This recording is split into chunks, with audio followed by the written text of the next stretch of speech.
नमस्कार शेतकरी मित्रांनो, नमो शेतकरी महासन्मान निधी योजनेचा हप्ता कधी शेतकऱ्यांच्या खात्यामध्ये डिपॉझिट होईल, कारण की त्या संदर्भात राज्य शासनाकडनं 16 मार्च रोजी एक GR काढण्यात आला होता आणि त्या GRच्या अंतर्गत त्यांनी सांगितलं होतं की जवळपास 1774 कोटी रुपये हे मंजूर झाले आहेत शेतकऱ्यांसाठी.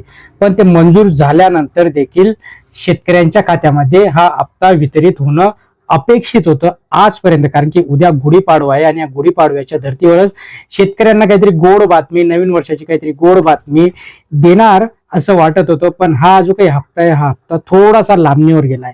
लांबणीवर म्हणजे एक आठवडा, जवळपास 23 मार्च नंतर तुमच्या खात्यामध्ये नमो सन्मान निधी योजनेचे पैसे ट्रान्सफर व्हायला सुरुवात होईल. आता याच्यामध्ये पात्र कोण, अपात्र कोण, तर मित्रांनो, जे शेतकरी PM किसान मध्ये पात्र होते, ज्यांच्या अकाउंटमध्ये PM किसानचे पैसे आले, त्याच शेतकऱ्यांच्या खात्यामध्ये नमो शेतकरी महासन्मान निधी योजनेचा देखील हप्ता हा वितरित करण्यात येणार आहे. आता याच्यामध्ये बहुतेक शेतकऱ्यांचं असं म्हणणं आहे की जवळपास 4 ते 5 महिने झाले शेतकऱ्यांना डबल पैसे मिळणार का.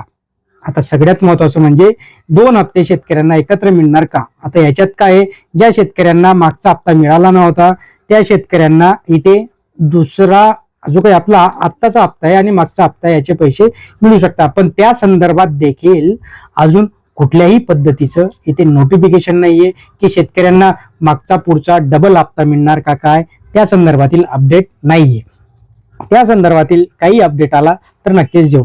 तुर्तास तरी कृषी मंत्र्यांकडनं सांगण्यात येत आहे की आता गुढीपाडवा आहे, त्याच्यानंतर रमजान ईद आणि मग शनिवार रविवार अशा सुट्ट्या सलग येत असल्यामुळे शेतकऱ्यांना हा जो काही हप्ता आहे, कारण की बँक देखील बंद असणार आहे आणि या बंद असलेल्या बँकांमुळे शेतकऱ्यांना तो हप्ता काही वितरित होऊ शकत नाही आणि म्हणूनच 23 मार्च नंतर शेतकऱ्यांच्या खात्यामध्ये पैसे क्रेडिट व्हायला सुरुवात होणार आहे. मित्रांनो, चॅनलला सबस्क्राईब करून ठेवा, लाईक करा, शेअर करा. धन्यवाद.